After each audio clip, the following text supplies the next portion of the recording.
Good morning and welcome to this short video presentation.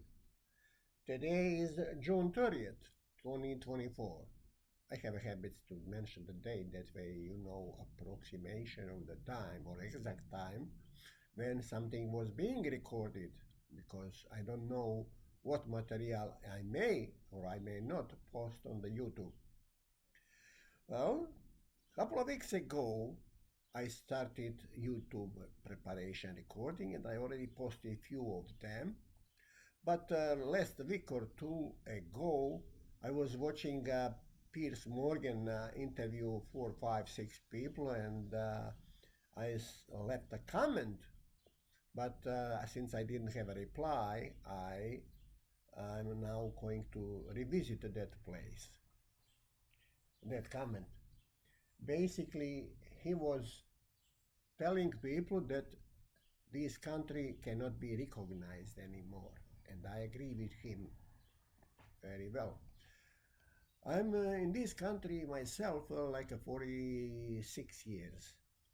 Out of that, I'm 41 years citizen of this country. When I knew that country at that time, when I became a citizen 41 years ago, I could not recognize it any longer.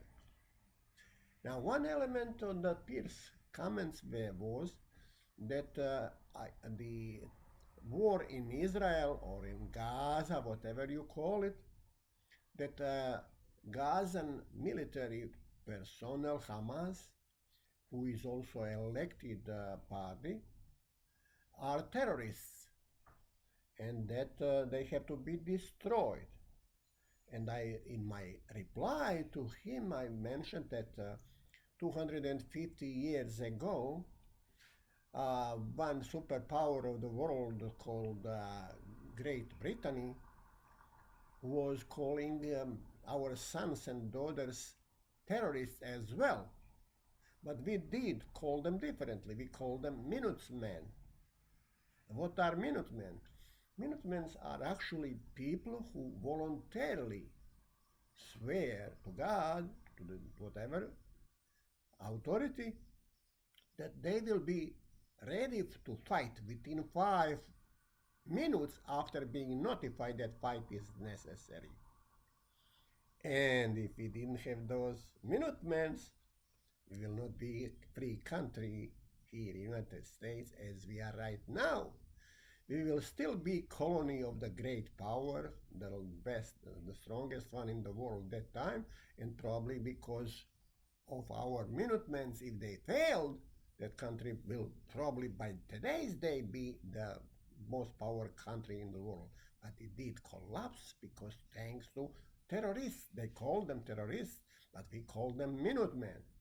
And that kind of different standard of those interviewed people with Piers Morgan.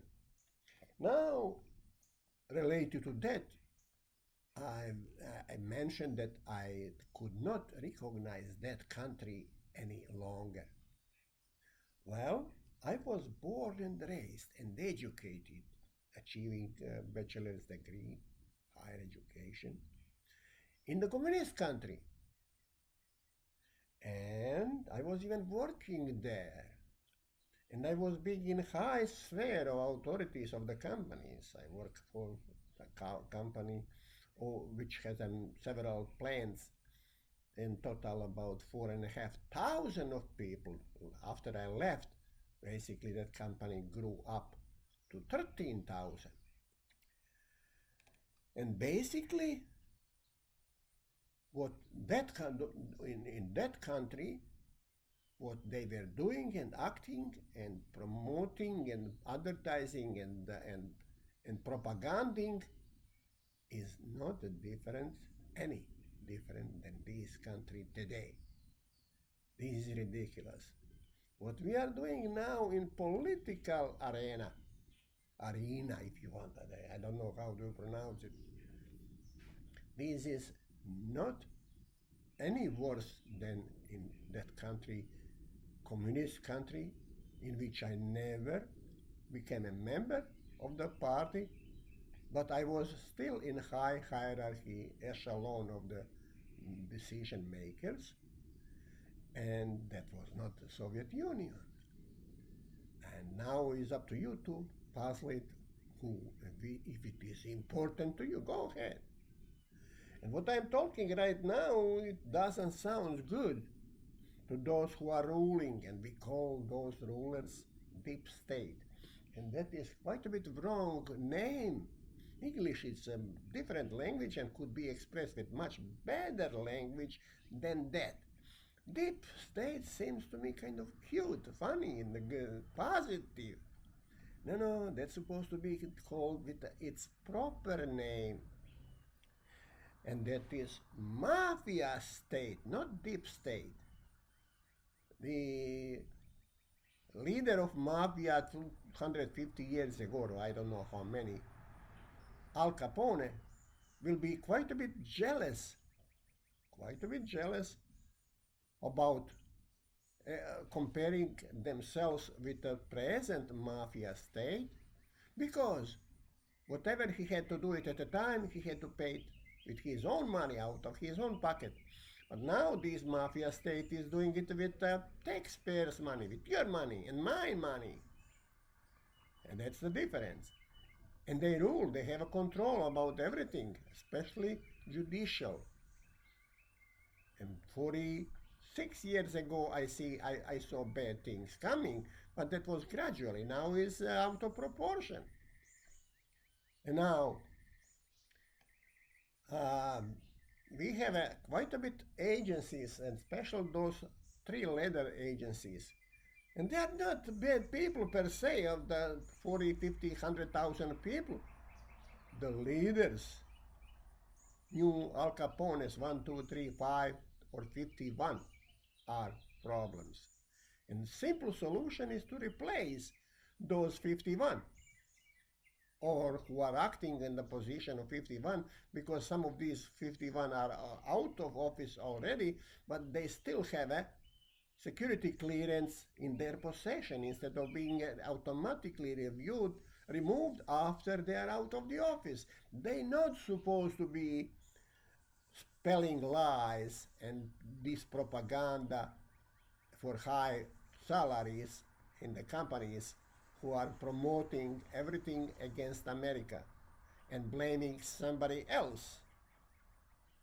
And now, when I came to this country, I basically was voted from 1984, something like that, all the time for every candidate of Democratic Party, from Mandel to Dukakis to Clinton to Barack Obama, all the way to after Barack Obama. Then I stopped. And I voted twice for Barack Obama. And I really don't regret, but if I knew it more at the time, I will probably change second voting to somebody else. But somebody else at that time was really poor choice anyway. But when one orange man came to the stage in front of the camera, it was crazy guy who was talking my language first time in 40 years or 35 years in America. He was talking my language. And I didn't switch to party per se. I switched one person to vote for. By the way, I was very cheap and proud of it. I didn't participate with donations to any party. And first one donation I sent to Jewish guy, who I basically in one way or the other compared with the second best Jew in existence. And of course, first one is Jesus Christ. I even shake hands with him in Marlboro, Maryland, on the rally. That was Bernie Sanders. Later on, I heard quite a bit of bad stuff about him. Second donation I did to black man, Barack Obama. And after that, I did several donations to Republican Party, even though without being declared as a Republican. 6 or 7 I did to white men, and 2 of them for black men.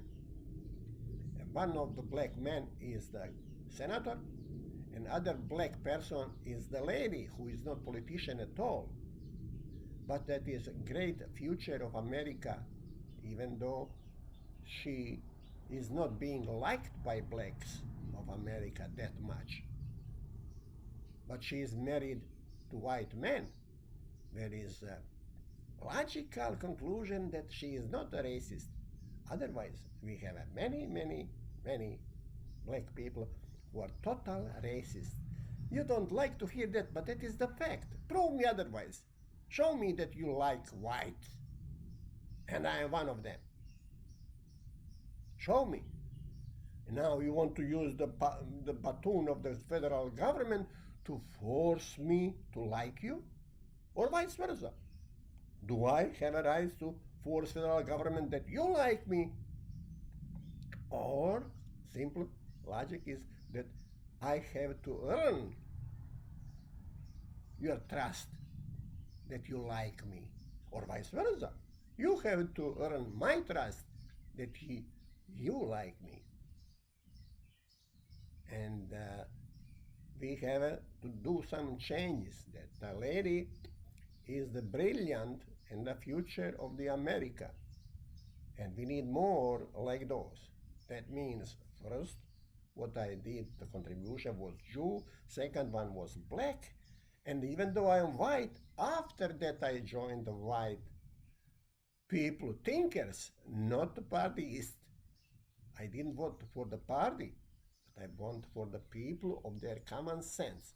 And remember, any law created with the lawmakers is worthless if it is not based on some common sense.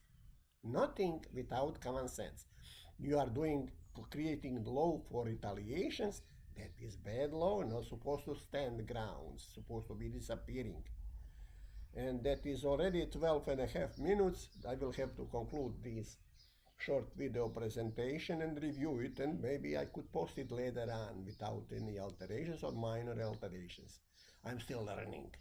Thank you very much and have a nice day. It is less than 13 minutes anyway. Thank you and have a nice day. Bye.